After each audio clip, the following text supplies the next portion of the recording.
வணக்கம் நண்பர்களே, welcome back to our channel Namakkul cinema. இன்னைக்கு நம்ம சேனல்ல ஒரு படத்தோட மூவி ரிவ்யூ தான் பார்க்க போறோம். அந்த படம் என்னன்னு உங்களுக்கு தெரியுமா? தலைவர் தம்பி தலைமையில். என்னடா படம் ரிலீஸ் ஆகி இத்தனை நாள் கழிச்சு ரிவ்யூ போடுறேன்னு கிடைக்காதீங்க. எங்கள் ஊரில் இருக்கிற எல்லா தேட்டர்லையுமே படம் ஹவுஸ்ஃபுல்லாகி பட்டையை கிளப்பிட்டு இருக்குது. நானே இன்னைக்கு போகலான்னு டெய்லி டிக்கெட் கவுண்டரில் போய் நின்னாலும் ஹவுஸ்ஃபுல்னு சொல்லி தொலைச்சிடுறாங்க. அவ்வளோ சூப்பராக அந்த படம் இருக்குது. நான் கரெக்டாக இப்போ தான் படம் பார்த்துட்டு வரேன். உடனே உங்ககிட்ட அந்த படத்தை பற்றி ஷேர் பண்ணணும், படத்தில் என்னென்ன இருக்குன்னு சொல்லிட்டு பார்க்கலாம் அப்படின்னு சொல்லிட்டு உங்ககிட்டலாம் சொல்லணும்னு சொல்லிட்டு வந்துட்டேன். அது என்ன ஏதுன்னு சொல்லிட்டு பார்க்கறதுக்கு நம்ம சேனலை ஃபுல்லாக பாருங்கள், ஸ்கிப் பண்ணாமல் பாருங்கள். அதுக்கு முன்னாடி நமக்கு ஒரு லைக் அண்ட் ஒரு சப்ஸ்கிரைப் பண்ணிவிடுங்க. தலைவர் தம்பி தலைமையில். இந்த படத்தோட ஹீரோ ஜீவா. இந்த படத்தோட டைரக்டர் வந்து கேரளாலேருந்து வந்திருக்காரு. இதுக்கு முன்னாடி ஃபெமிலின்னு ஒரு படம் எடுத்தார். அந்த படமே சூப்பராக இருக்கும். அதே மாதிரி தான் இந்த படமும் இருக்குதுன்னு சொல்லி நான் 100% சொல்லுவேன். என்னன்னா கொஞ்சம் அப்படி இப்படின்னு சொல்லிட்டு இருக்குது படம். என்னடா அப்படி இப்படின்னு சொல்லுன்னா சிம்பிளான ஒரு கதை.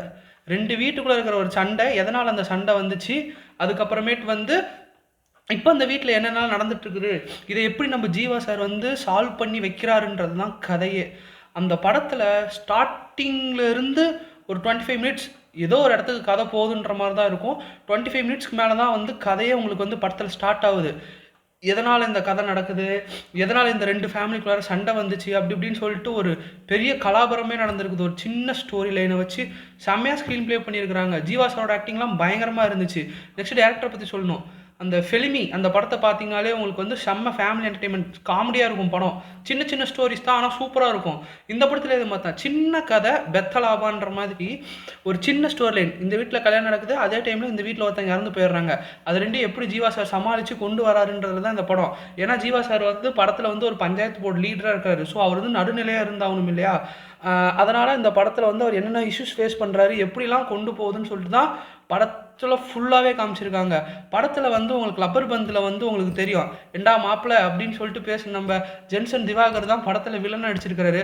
அவர் பங்குக்கு அவர் என்னென்னலாம் பண்ணியிருக்கிறாருன்னு சொல்லிட்டு படத்தில் வந்து சிரிப்பு சும்மா பிளாஸ்ட்டுன்னு தான் இருந்துச்சுன்னே சொல்லி ஆகணும். படத்தில் வந்து கல்யாண சீனில் வந்து கல்யாண பொண்ணை விட கல்யாண மாப்பிள்ள தான் வந்து செம்ம ஃபன் பண்ணிகிட்டு இருந்தார். அவராகட்டும், குக் வித் கோமாளி சீசன் 6 வந்த கோமாளியில் அவர் பேர் எனக்கு டக்குன்னு மறந்து போச்சு. அவராகட்டும், அப்புறம் கிளைமேக்ஸில் வந்து கேமியோ நம்ம சபானா பண்ணியிருக்காங்க, குக் வித் கோமாளி சபானா. அது எல்லாமே வந்து பார்க்குறதுக்கே வந்து ரசிக்கிற தன்மையாக தான் இருந்துச்சுன்னே சொல்லி ஆகணும். படத்தில் ஸ்டார்டிங்லேருந்து எண்டிங் வரைக்கும் இளவரசு சாரும் சரி, தம்பி ராமையா சாரும் சரி வச்சு செஞ்சு விட்டாங்க. படத்தில் அவங்க வர சீன்ஸ் எல்லாமே சிரிப்பாகவே இருந்துச்சு. அதே மாதிரி ஜீவா சார் அங்கங்கே டைமிங்கில் அடிக்கிற அந்த கவுண்டர் அதுவுமே சூப்பராக இருந்துச்சு. கிட்டத்தட்ட நான் வந்து சொல்ல போனால் படம் தான் கடைசியாக நான் ஜீவா சார் வந்து தேட்டரில் போய் பார்த்தேன். அதுக்கப்புறமேட்டு நான் எந்த படமுமே ஒரு மெயின் ஹீரோவாக இருந்து நான் தேட்டரில் பார்த்ததே கிடையாது. எனக்கு அந்த அளவுக்கு ஒரு இன்ட்ரெஸ்ட்டும் வந்ததில்லை. ஏன்னா நமக்கு தெரிஞ்சிடும், ட்ரைலரோ இல்லை ஒரு டீசரோ பார்க்குறப்ப இந்த மாதிரி தான் இருக்கும், அப்படி தான் இருக்கும்னு. கலகலப்பு 2 நான் வந்து தேட்டரில் பார்த்தேன். பட் ஆனால் அதில் வந்து மல்டிபிள் ஸ்டாரர் அப்படின்ற மாதிரி ஆயிடுச்சு. நண்பனும் தேட்டரில் தான் பார்த்தேன். ஆனால் அதில் வந்து விஜய் சார் தான் வந்து மெயின் ஹீரோவாக இருந்தார். ஸோ இந்த மாதிரி போயிட்டு இருக்கிறப்ப இவர் ஹீரோவாக வந்துச்சு. ஃபஸ்ட்டு வந்துச்சு, நான் அப்புறம் இப்போ தான் அதை பார்க்குறேன். அந்த படத்தை போய் ஜீவா தான் ஹீரோன்னு சொல்லிட்டு அதை வந்து டீசரும் ட்ரைலருமே வந்து நமக்கு வந்து ஒரு ஆர்வத்தை தூண்டி விட்டுருச்சு. படம் நல்லா இருக்கும் போலடா, போய் பார்க்கலாம்டா அப்படின்ட்டு. அதுக்கு தகுந்த மாதிரியே டிசப்பாயின்மெண்ட் இல்லாமல் சாட்டிஸ்ஃபேக்ஷனோட வந்தோம். தேட்டரில் எல்லாரும் கை தட்டி சிரித்து என்ஜாய் பண்ணுறாங்க அந்த படத்தை. படத்தோட டியூரேஷன் என்னமோ 1 மணி நேரம் 55 நிமிஷம் தான் எக்ஸாக்டாக இருந்துச்சு. ஆனால் படம் ஃபுல்லாக பயங்கரமாகவே இருந்துச்சு. இந்த படத்துக்கு நான் பர்சனலாக வந்து 5க்கு 5 ஸ்டார்ஸே கொடுப்பேன். ஏன்னா நமக்கு வந்து இப்போ ஏதோ ஒரு சுச்சுவேஷன் நம்ம ரொம்ப சேடாக இருக்கிறோம், டைம் பாஸ் ஆகணும், என்ன பண்ணுறதுன்னு தெரிலன்னு சொல்லிட்டு போய் படத்தை பார்க்கலான்னு பார்த்தா பல படம்லாம் ரொம்ப அருப்பாக இருக்கும். இந்த படத்தில் போய் அந்த மாதிரி உக்காந்திங்கன்னா பயங்கரமாக இருக்கும். எக்ஸ்பெக்டேஷன்ஸ் இல்லாமல் போனாலும் சரி, எக்ஸ்பெக்டேஷன்ஸோடு போனாலுமே சரி, படம் வந்து உங்களை டிசப்பாயிண்ட் பண்ணவே அதே மாதிரி வந்து படத்தில் வந்து பூர்ணின்னு சொல்லிட்டு ஒரு கேரக்டர் இருக்குது. அந்த கேரக்டர் யாருன்னு சொல்லிட்டு நமக்கு ரிவீல் பண்ணியிருக்க மாட்டாங்க.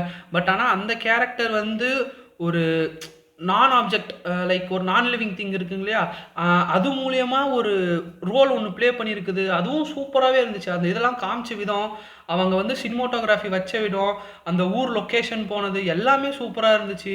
படத்தில் இத்தான்னு சொல்லி குறை அப்படின்னு சொல்கிற அளவுக்கு கூட எனக்கு சின்னதாக கூட எதுவுமே தோணலை. ஏன்னா வந்து நம்ம ரொம்ப காமெடி ஃபிலிம்ஸ்லாம் இப்போ ரொம்ப கம்மியாகிடுச்சு. அதுக்கெல்லாம் சரி கட்டுற மாதிரி இந்த படம் இருந்துச்சு. என்னோடய பாயிண்ட் ஆஃப் வியூவில் இந்த படம் வந்து சூப்பரான படம். நான் இது வந்து பர்சனலாக மறுபடியும் 5 out of 5 ரேட்டிங் நான் கொடுத்துக்கிட்டே இருப்பேன். இந்த படத்தை திரும்பவும் போய் தேட்டரில் பாடுறனால நான் பார்க்க ரெடியாக இருப்பேன். ஏன்னா நாங்களே வந்து இருந்த ஹவுஸ்ஃபுல்லில் ஃபஸ்ட்டு ஒரு 2 நிமிஷம் மிஸ் பண்ணிட்டோம். என்ன நடந்துச்சுன்னு தெரியல. ஆனால் கரெக்டாக ஜீவா என்ட்ரிங்கெலாம் உள்ளார போய் சீட் ஆகிட்டோம். அதுக்கப்புறமேட்டு தான் வந்து டைட்டில் கார்லேருந்து எல்லாம் அப்படி லைனாக வருது. அப்புறம் தான் கதையுமே மூவ் ஆனுச்சு. ஸ்டார்ட்டிங் எண்டிங் செம ஃபன். மிஸ் பண்ணிடாதீங்க தியேட்டரில். சீக்கிரமாக போய் படத்தை தியேட்டரில் பாருங்கள். ஸோ இது என்னோட பாயிண்ட் ஆஃப் வியூ. நீங்கள் படத்தை பார்த்துட்டிங்கன்னா படம் எப்படி இருந்துச்சுன்னு உங்களோட கமெண்ட் செக்ஷனில் சொல்லுங்கள். பை.